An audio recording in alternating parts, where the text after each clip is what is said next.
Hello and welcome to another video from Learn on the Go.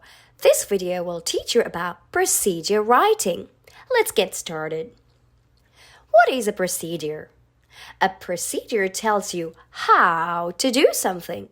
It gives you instructions on how to complete a task. So what is the author's purpose of writing a procedure? The author's purpose for writing a procedure is to inform the reader, to give them instructions on how to do something. What are some examples of procedures?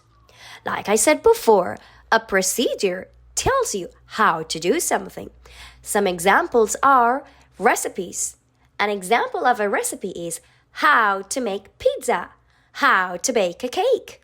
They give you instructions on how to cook. Another example is user manual. User manuals are little booklets that tell you how to build something. For example, Lego books. If you want to build a Lego, how would you do it? You will have to follow instructions on the user manual. So user manuals and recipes are examples of procedures. Now, let's learn how to write a procedure. Let's all now become a robot for a minute to follow instructions to open a door. Now we are robots who are about to open the door, and we're now waiting for our instructions to find the procedure. Push the door. Move forward. What? Push the door? Move forward? Oh dear Lord. Yes, these instructions give us verbs that command us to do something. We are robots ready to follow the instructions, but these instructions aren't clear. Oh dear, poor robots, we're all confused. Push the door, move forward. They're not in the right order. Oh, right. A procedure must have instructions and steps that are in the time order. And this time order is called the chronological order. Now let's put all these steps back in the chronological order to make it easier for us robots to follow the instructions to open the door. Move forward. Push the door. All right. Moving forward and pushing the door. We're still missing some instructions. Oh, but we can add the numbers now. With the numbers, it makes it easier for the robot to understand which step he has to do first. So we put the steps in the chronological or the time order. We have the command verbs that command the robot to do something. And we have also given the robot instructions in the number order. But still, the instructions aren't complete. Oh, look here now. We have numbers and we have sequencing words. Oh, sequencing words are the words that help us understand what to do first, that help us understand the chronological order, like first, then, next, and finally. Now let's follow these steps. Step number 1. First, move forward till you reach the door. Number 2, then turn to face the door. Number 3, next hold and push the handle down. Number 4, finally open the door. Yay! The robot did it well. He followed the precise instructions in the chronological order. Now, what helped the robot understand the steps in the chronological order? The numbers, the sequencing words. They help the robot understand which steps to follow in which order. Now, the robot can follow the instructions. But what if we give this a title?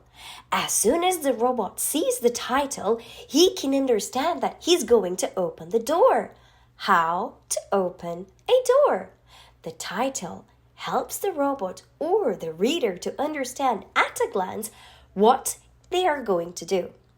If the title was missing, everybody will have to go through all the steps to understand what they have to do. So the title makes it easier, not just for the robot, but to any reader to understand that we're going to follow some steps about a particular thing. In this case, how to open a door. So now, our procedure for the robot to open the door is complete. There is a title. We have numbered steps in the chronological order with sequencing words and command verbs that command the robot to do these steps. Now it's time to bake a cake, a recipe, an example of a procedure. Here we have our procedure, the recipe to bake a cake. Our title tells us what we're going to do, how to bake a cake. Oh, what do we have here in red? Do you want to bake a mouth-watering cake for snack? Follow these simple steps. This is an opening that hooks our reader. Now our reader is going to make an amazing, delicious cake. We have our steps, written in the chronological order, sequencing words that help to form the chronological order, and the orange words that give us the command verbs to do things. Let's get started. Step number 1. First, preheat the oven. Oh boy, where is the oven? I can't find the oven. Ooh, let's run to the kitchen. Step number 2. Then, add the butter and the sugar into a bowl and mix them until well combined. Oh God, I don't have butter at home. I've got to run to the supermarket. Oh no, how much sugar should I add? Should I add 100 grams of sugar or 1 kilogram of sugar? Okay, let's go to step 3. Next, add flour, 1 spoon at a time, and continue to mix. Do I mix with my finger? Where can I get flour? Mom, where do I find flour?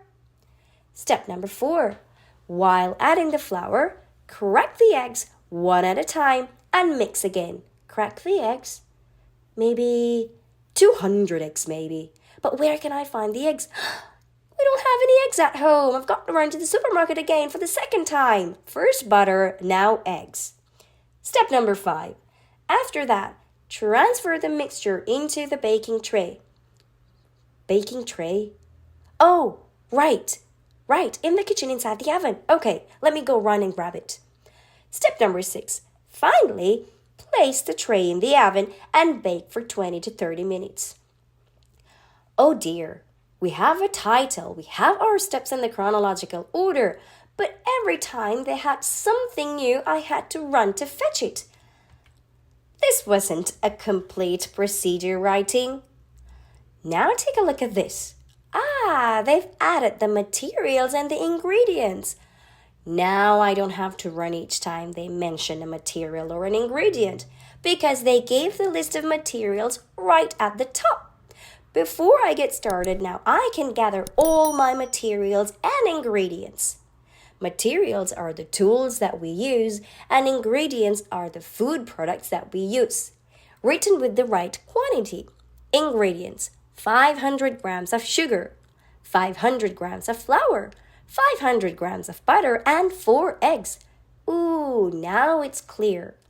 So before I get started, I need an oven, a mixer, a spoon, a baking tray, and a bowl. Now I don't have to shout at my mom asking where I could find a bowl or a baking tray. I can use all these materials and ingredients because I am prepared right before starting the steps. Now, this is a complete one.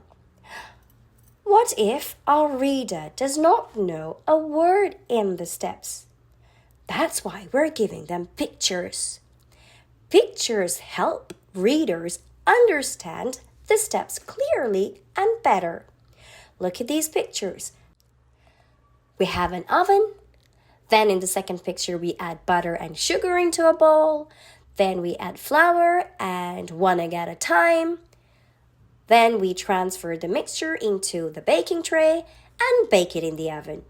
Super clear now. The title tells us what to do. Then we have an opening. We get ready with our materials and ingredients because we have an equipment list. And then we follow the steps in the chronological order because we have numbers and sequencing words that help us understand which step to follow first in the order. Now, if you don't understand a step, we can always look at the pictures to help us clarify. What do we have at the bottom left? We have a warning. We're giving a warning to our reader. Be careful not to burn yourself. That helps our reader to pay more attention when working with hot surfaces. This is a complete procedure. Now let's review what we must include in a procedure writing. There has to be a title to help the reader understand what they're going to do.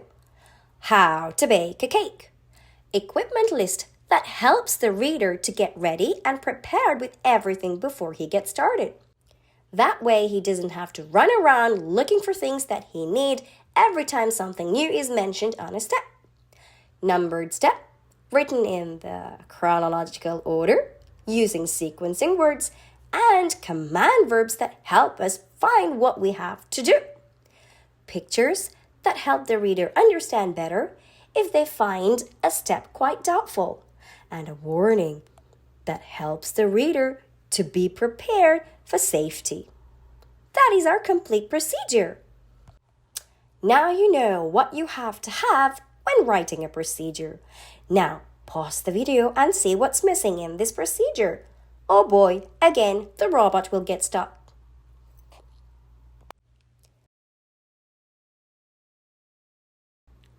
Now it's time for you to write a procedure independently. Give it a try. Good luck! Thanks for watching our procedure writing video from Learn on the Go. Remember to subscribe, share it with your friends, and turn on the notifications by ringing the bell icon. That way you will know when our next video will be out.